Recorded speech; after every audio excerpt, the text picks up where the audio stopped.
Welcome back to Making the Madness on YouTube. We have a fantastic game on this Tuesday afternoon as Baylor will head on the road to take on Texas. The line is already out.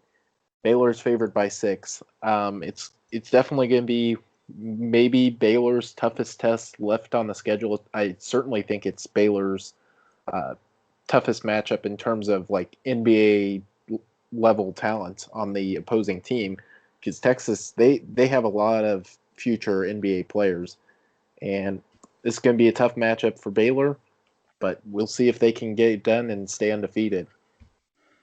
Yeah, definitely. I mean, just just looking at Baylor so far this season, they're 16-0. They've won every single game this season by 8 or more points. The only one that was really close was against Texas Tech, and they've pretty much blown everybody else out. I mean, it's just been complete domination by the Bears so far this season. And some of the crazy things about them, I'm just going to read off some stats here. They're third in offensive efficiency on KenPom, third in defensive efficiency, second in effective field goal percentage, and first and 3-point percentage at 43.4%. And they also have 6 guys shooting 36% or better from deep. Maceo Teague at 36%, Adam Flagler at 44, Jared Butler at 45, Matthew Meyer at 44, Davion Mitchell at 47, and LJ Cryer at 43. When you have that much ability to score with 6 guys that are really elite shooters, and that kind of defensive ability, they have the likely defensive player of the year in the country with Davion Mitchell. I just see it's tough for any team to beat them. But Texas, looking at them recently, they obviously have been playing without Courtney Ramey their last game, without Jericho Sims, and without Brock Cunningham due to COVID contact tracing. Shaka Smart did test positive for COVID, so he's going to be out once again. But I'm assuming that Ramey, Cunningham, and Sims all return for this game. But how much of an impact does that have? They likely aren't in top shape because they haven't been practicing the entire time. They probably practice once or twice if they are going to return.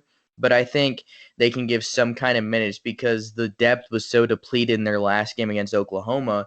Texas is a really talented team. The guards with Jones, Coleman, and Ramey, that's one of the better guard trios in the country. Then you have Kai Jones, Greg Brown, and Jericho Sims. You won't find many better top sixes in that in the country. Greg Brown's going to have a big impact in this game along with Kai Jones because the way that Baylor could get defeated is being scored on inside because Jonathan Chamwa, Chachua, Flotham, but they aren't elite players. They aren't elite defenders. They're solid defenders. But if you put a guy like Kai Jones, who's super long and super strong, on them inside, he could score on them. Same thing with Greg Brown. That's something to monitor in this game. Yeah, I definitely think the key to Texas will be Jericho Sims. He's going to need to have a really big game. Going back to last year, because we haven't seen anyone beat Baylor this year, but last year when Baylor lost, I, Isaiah Stewart had a big game. Udoka Azubuike had a big game. Uh, Derek Culver and Oscar Shibwe both had pretty big games. So the key to beating Baylor is on the interior, and I think that's where uh, Jericho Sims, Greg Brown, Kai Jones are going to need to really kind of score inside. Uh, and they kind of present some different matchups, which is going to be interesting to see. Uh, Kai Jones plays primarily like he can play that like super death lineup 5-man for the team.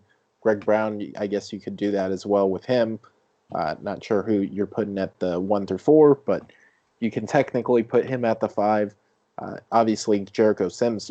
So they're going to have options to go at the 5, but they're going to need, whether it's Sims, whether it's Kai Jones, they're going to need those players to have really big games in order to win.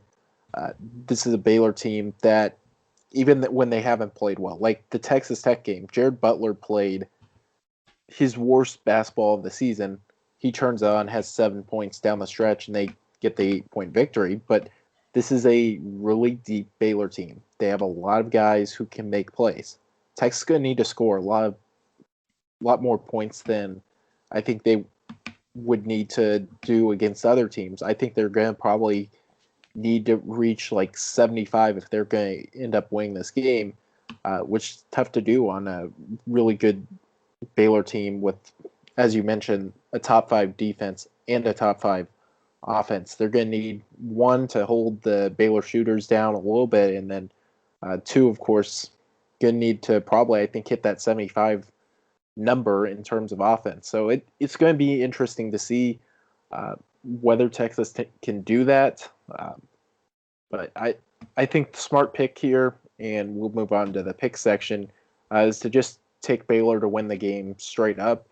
Um, I think that line of 6 is pretty good. I think it'll be a pretty close game, but I think Baylor does take the win here.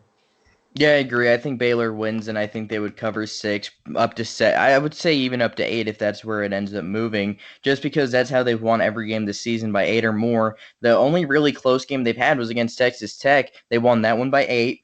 And you look at the Kansas game, they won that one by 9, but with about a minute left, they were up by 14. And then obviously, what happened. They got a bucket, and then Chris Tia in a walk-on decides to hit like a half-court shot to destroy Baylor bettors' hearts everywhere, destroying the -8.5 line or whatever it was, or yeah.